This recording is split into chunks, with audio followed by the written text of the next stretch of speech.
all the domestic news is actually centered around the Trump-Xi meeting. The Trump-Xi summit is happening tomorrow, so what's going on now? In the US, you could say things are heating up. It's getting tense for two reasons. First, not only is Trump attending the summit, but he's also bringing along Musk and 16 other top American business leaders. What does that mean? The second reason is whether Trump will sign any major deals in Beijing. That includes possibly selling out Taiwan or even making decisions that could have a huge impact on the US. That's why so many people are on edge right now. So actually, whether it's domestic or international media, all the news in the US that you think is just local news is really about the Trump-Xi summit. Today, I'm going to break down what's really going on. Also, after the talks between Iran and the US fell apart, what will Trump do next? That's another topic I'll be discussing with you today. All right, welcome to another episode of Good Morning America with Fan Wei. Hello to all our YouTube viewers and a warm welcome to all our listeners on Sound of Hope, Silicon Valley FM 96.1. All right, so today I want to talk to everyone about this. Let me start by saying after the peace talks between Iran and the US broke down, what's the situation now? Channel 12 in Israel reported. Why do I mention Israel's Channel 12? Some Israeli channels have really good inside sources, so it's definitely worth mentioning. An American government official said, "We originally wanted to reach an agreement, okay, but now everyone understands which direction things are heading. Trump is getting ready to teach Iran a lesson." So Iran is on the left, and at yesterday's press conference, Trump said that the peace proposal from Iran was garbage. He said he didn't even bother to finish reading it before tossing it straight into the bin in the administration building. Trump also said that the ceasefire with Iran is the weakest. In Chinese, that basically means it's hanging by a thread. So what about Trump? At the White House, he has already received a briefing from the U.S. Central Command, which reported to him on the current military options.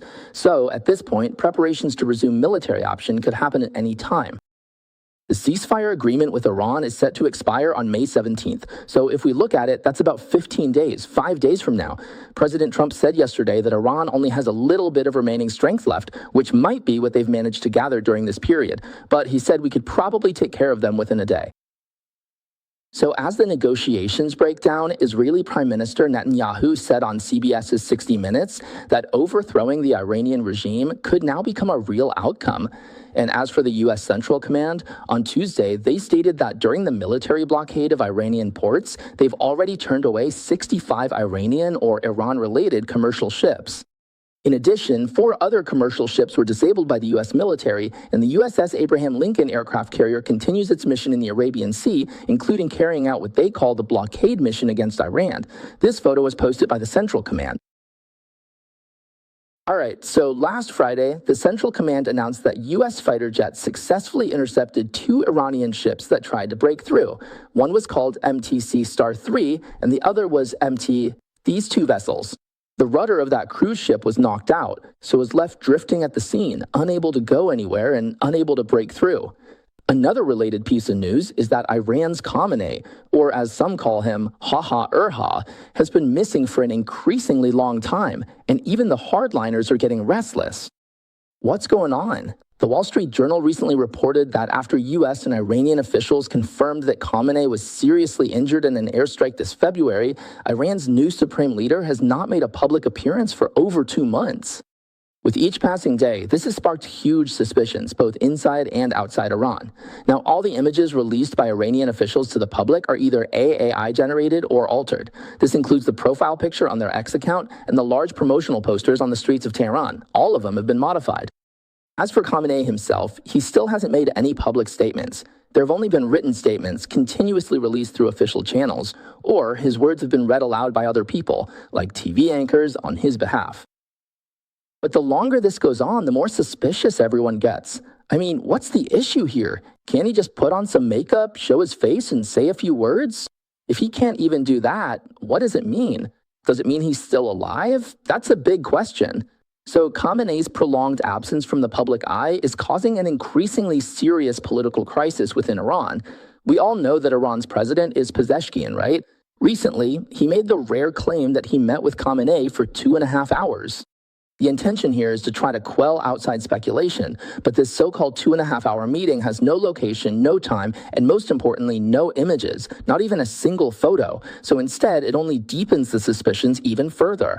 Why is this matter important? Well, of course, Iranian officials explained that Khamenei has been keeping a low profile for a long time because Israel has tried to assassinate him, so he had no choice but to go into hiding. But as the war drags on and negotiations continue, internal factions are intensifying and this division is deepening. If he still doesn't show up, then there will be big problems. Why? Because a power vacuum is the root of internal chaos, right? The question of who the successor is has always been the most important issue for authoritarian regimes. Next, people will start asking, who exactly should we listen to? Or in other words, who really has the final say? Or maybe everyone wants to have the final say. This is a potential ticking time bomb within Iran, right? Also, there's another related piece of news connected to the Middle East. While Iran continues to bomb Gulf countries with missiles and drones, the UAE might launch a counterattack. Yesterday, there was a new report, but actually, it's old news. But if this news came out yesterday, there must be a reason for it, even if it's old news. On April 8th, which was the day before Trump and Iran agreed to a ceasefire, UAE forces directly carried out a military attack inside Iran. So the UAE used this so-called military achievement to strike an oil field inside Iran.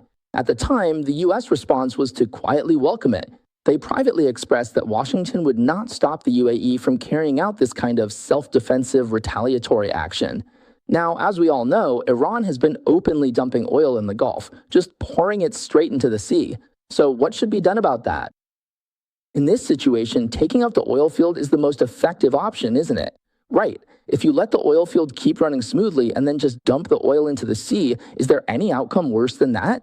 At this point, if you strike the oil field, what is there to hesitate about? We all know, or at least this has always been my view, that Trump not attacking the oil fields was Trump's own decision. The oil fields are just sitting there, like a sitting duck, just waiting to be hit. But up until now, Trump still hasn't attacked the oil fields. Why is that? He always wants to preserve Iran's ability to recover its economy. In the past, of course, it was for his own interests. After the US replaced the Iranian regime, they wanted to maintain Iran's capacity for economic recovery. And now, up to this point, he's already backed down to the position that as long as you don't develop nuclear weapons, I can agree to anything. Even in this situation, he still doesn't want to destroy Iran's ability to recover its economy. So honestly, Trump is really, how should I put it, soft-hearted, I'd say. Yeah, he's really kind-hearted, but in this situation, if Iran keeps extracting oil, supposedly for the health of their oil fields, and then dumps the oil into the sea, can you really avoid taking out their oil fields? So the whole nature of the situation keeps changing. While President Trump is reconsidering how to take action against Iran, the Gulf countries are all gathering their forces. So if one day the Gulf countries get more and more impatient, they really might take action and launch an attack. By the way, speaking of the UAE's military strength, as you know, the UAE's armed forces aren't that large. There are only a little over 60,000 troops in total. The force is small, but its equipment is the most advanced in the Middle East, and it's highly modernized. You know, during Trump's first term, his Secretary of Defense was James Mattis. Mattis was formerly the commander of the Central Command. How did he describe the UAE's military back then? He called them a little Sparta. What does Sparta mean? It refers to that warrior nation from ancient Greece, right? The Spartans, those famous warriors. It was basically a nation where everyone was a soldier. He said the UAE's forces were elite. Even though their military is small, it's extremely well trained. He called them the Sparta of the Middle East. So their troop numbers only rank 69th in the world, but their defense budget is $23 billion. Its military spending accounts for 5.6% of the country's GDP, which ranks 6th in the world. That's the situation. So they place a huge emphasis on building up their military. Among Gulf countries, they rank 2nd, just behind Saudi Arabia. Its 80 F-16s, specifically the F-16E and F-16F Block 60 Desert Falcon fighter jets, are the most advanced export models in the F-16 family from the U.S. They're actually even more advanced than the F-16s used by the U.S. Air Force itself.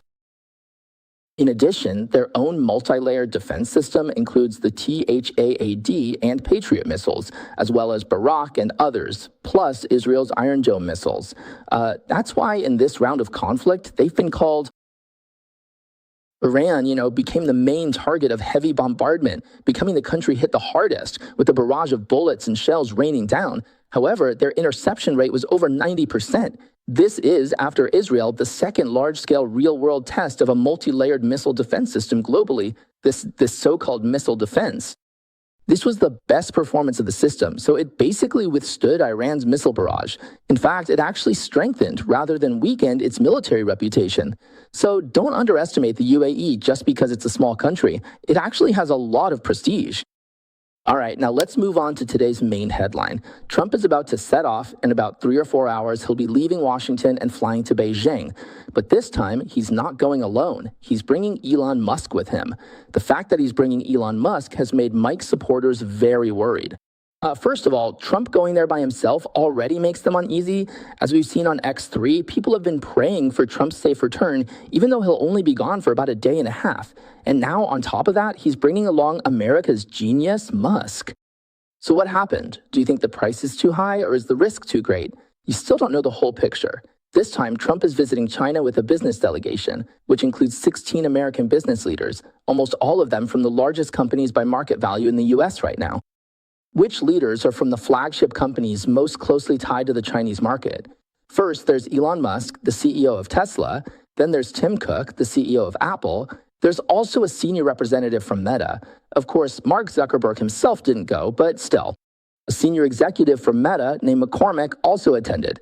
You might find it strange. Facebook is completely banned in China. So what was a Facebook representative doing there? I'll explain that in a bit. Who else was there? The CEO of Qualcomm was also present. The CEO of Qualcomm, as well as the CEO of Micron Technology, were there too. Also present was the CEO of Coherent, a leading company in semiconductors and optical communications technology. Then there was the CEO of Illumina, a company specializing in gene sequencing. In addition, there were representatives from the two largest American investment firms, both with Blackstone in their names. One is BlackRock, with its CEO, and the other is Blackstone, with its CEO as well. And then, who else? The CEO of Citigroup was also there. And also, the CEO of Goldman Sachs, the CEO of MasterCard, and the CEO of Visa were all present too. Also, the CEO of Boeing, the CEO of GE Aviation, and the CEO of the American agricultural company Cargill were there too. Okay, with such a big lineup, what exactly is Trump doing? Is he having political negotiations with America's rival countries, or is he about to make a huge business deal? What's really going on?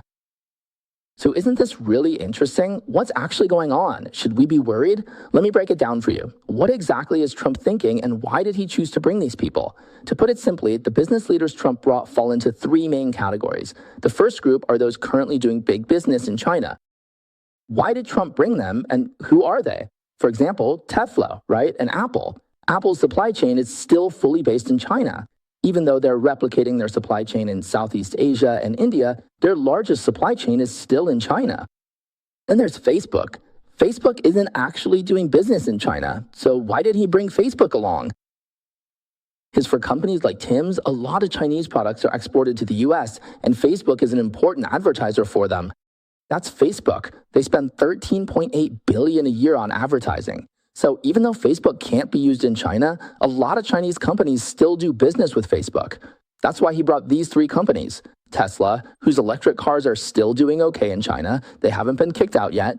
Apple's supply chain, which is still intact, and Facebook, which is still doing business. Basically, these are the companies that are currently still doing business with China, just as a reminder. The other side treats these American companies well. But the second group is different. Companies like Qualcomm, Micron, Coherent, and that gene sequencing company, they're not the same. These are the ones that have been sanctioned. They've already been sanctioned by the Chinese Communist Party, which has affected their business in China. Of course, there's an exception here. Qualcomm actually hasn't been sanctioned. However, Qualcomm faces huge risks in China. Last year, 46% of its revenue came from China. So the risk is huge. Why no sanctions for Qualcomm? Because it goes both ways. U.S. sanctions on Chinese tech trigger CCP retaliation against U.S. firms. It's a tit-for-tat battle. But Qualcomm hasn't been sanctioned. Why is that? Because the high-tech products that Qualcomm provides in China, well, China currently has no way to replace them. So if they sanctioned Qualcomm, they'd basically be sanctioning themselves. However, this does mean that Qualcomm faces huge risks. That's why the other three companies have all been sanctioned. Okay, so President Trump brought the CEOs of the sanctioned companies along. And in my opinion, this is just my judgment, my commentary. Maybe I'm right, maybe I'm not, but I'll share it with you. He did it right in front of Xi Jinping, pointing at these business leaders in Xi's presence. You need to give them a break. Let them do business in China as usual. Since I came all the way here, do it for my sake. Okay, so that's why he brought them along, all right? That's the second group. The third group is those who aren't currently doing business in China but hope to. Who are they? BlackRock and Blackstone, right? Plus Citibank and Goldman Sachs. So what do MasterCard and Visa mean here? It's about opening up China's financial market. Trump has been pushing to open up China's financial market so that American financial service companies, including American banks and investment banks, can enter China. That's what it is. Back in 2017, the last time Trump visited China, which was 9 years ago, he brought the same group of people with him. His goal was to open up China's financial market. China agreed to open its financial market when joining the WTO in 2001. It requested time to prepare, but 25 years later, there is still no sign of it happening. So Trump once again wanted to help these American credit card companies.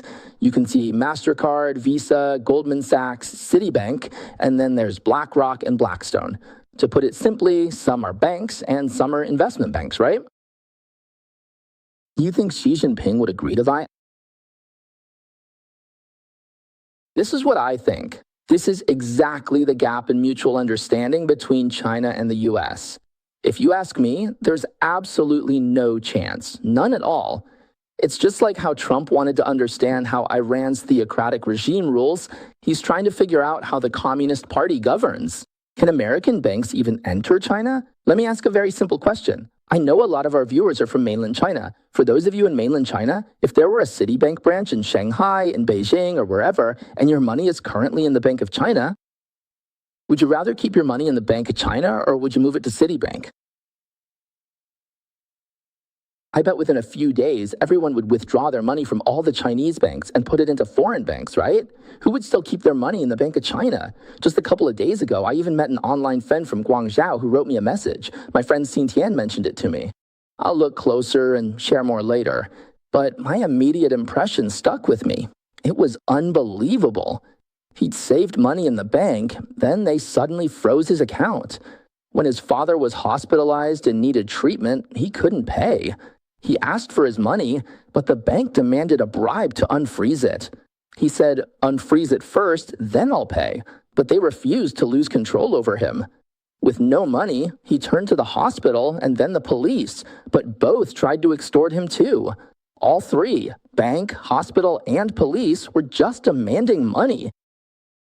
This money was originally deposited in the Chinese bank in Guangzhou. It was his own money, but it was just frozen with no reason given, and they wouldn't return it to him. This is a true story, and I'll share more details with everyone in a few days.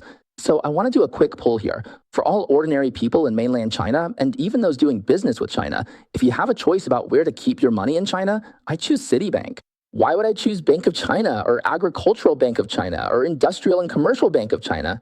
No matter what kind of bank it is, which one would you choose? I'm just asking everyone. So Trump doesn't get it.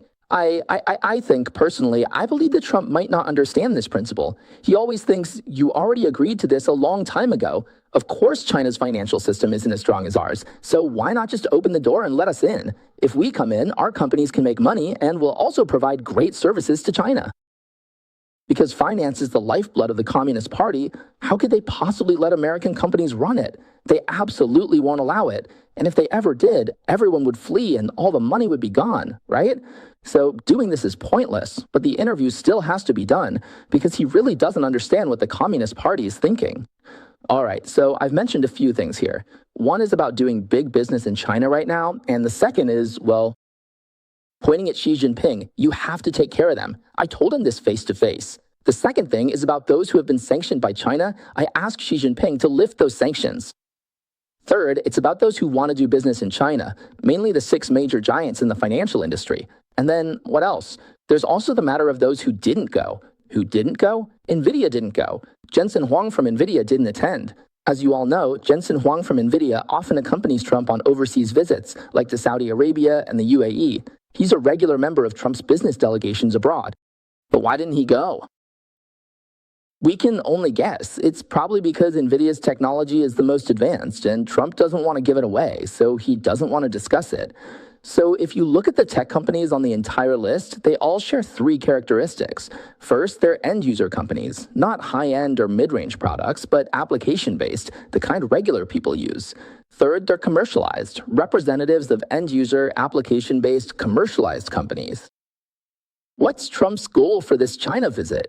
He wants U.S. firms to profit there without giving up tech secrets.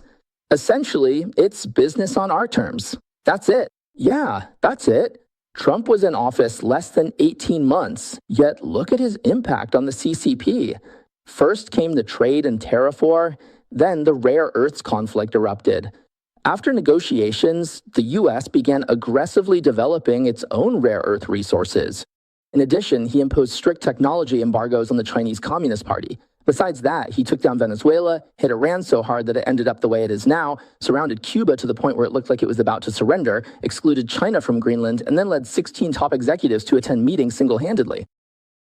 So what do you think about Trump's moves? It's really interesting. Honestly, I think Trump is just that kind of person. He has that kind of boldness. If you don't enter the tiger's den, how can you get the tiger cub? He's not afraid to ask for what he wants. That's exactly what Trump intended by going to Beijing.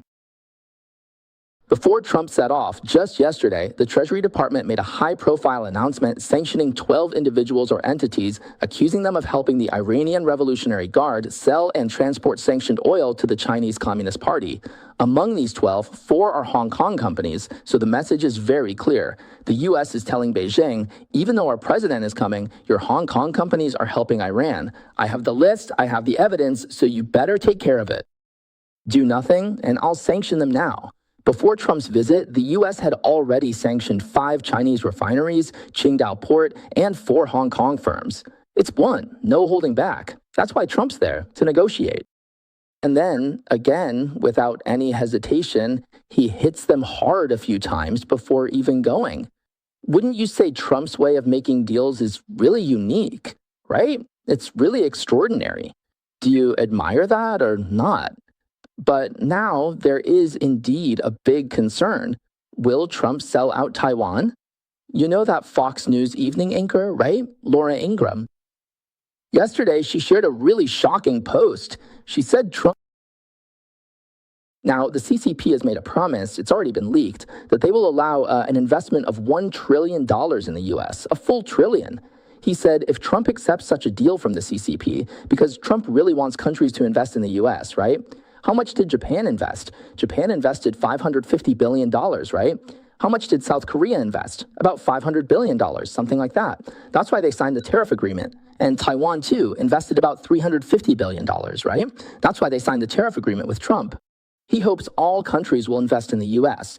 If the CCP plays to that desire and says, I'll invest $1 trillion in one go, would you take the bait? So what's the price? The price is selling out Taiwan. And it's not just selling out Taiwan. It's also about betraying America's MAGA movement. As for the MAGA crowd, if the CCP brings in $1 trillion, they see it as inviting a wolf into the house. So they think this is a huge temptation for Trump, and they're very worried that Trump will take the bait. That's why Ingram posted yesterday, saying that if Trump signed such a massive investment deal with the CCP, it would be a colossal mistake of historic proportions. So you can see that the MAGA movement is extremely, extremely worried before Trump goes to China. Are you worried? Are we all worried? Should we do a poll to see if everyone is concerned about Trump going there? What's that called in English? A honey trap, right? It's all sweet, but it's actually a trap. Is everyone worried? How about we do a poll to see if everyone is worried or not? When Trump goes, will he fall into one of the CCP's so-called sealed honey traps? So because of this, the entire American media is now taking action. What kind of action? Next, there's a piece of local news from the U.S. that's directly related to Trump's visit, so I think most people wouldn't notice it. Since I've been in the media for so long, I believe it's directly connected. Listen to the story I'm about to tell, and you'll see whether that's really the case or not. Did you all notice yesterday? Yesterday on Fox News and the New York Post, the front page, mind you, these are all major conservative media outlets, and also a bunch of big conservative independent media accounts. What were all their headlines about? They were all reporting on something about the mayor of Arcadia in Southern California, someone named Zhao. To put it simply, the story is that the pro-CCP Chinese mayor of Arcadia, Southern California, has been indicted. Okay, so why did this become headline news in the US? Is it really necessary for this to be front page news? First, let's talk about what happened in this story. The main character here is named Wang Wanying, and her English name is Elaine Wang. So this Elaine is in this. She grew up in Chengdu, Sichuan. Both of her parents are doctors. One practices Western medicine, the other practices traditional Chinese medicine. When she was 27, she immigrated to the US with her parents, apparently through a skilled worker program. They came to the US in 1995. After her father arrived in the US, after some time, he got into USC, University of Southern California, which is a pretty good university. At USC, he worked in a department related to medicine there. As for his mother, she continued her career in traditional Chinese medicine and acupuncture. In the early 2000s, they moved to Arcadia in Southern California. Arcadia is a pretty unique city. It has a population of 56,000, but there are a ton of Chinese people there. Over 60% of the population are Asian Americans. It's kind of like Silicon Valley, where Apple is based. He first opened a place called Little Stanford Academy, which is an after-school tutoring center focused on college admissions counseling. Later on, he joined the Parent-Teacher Association at Camino Grove Elementary School. So that's what happened. In other words, he started getting involved in local politics through the school district. At the same time, he was also very active in local organizations like the local Lions Club and the Arcadia Association of Realtors, becoming a well-known community figure. In November 2022, he was elected as the city council member for the 3rd District, running as a Democrat. Of course, local governments usually don't emphasize Democrat or Republican affiliations, but he made a point of highlighting that he is one.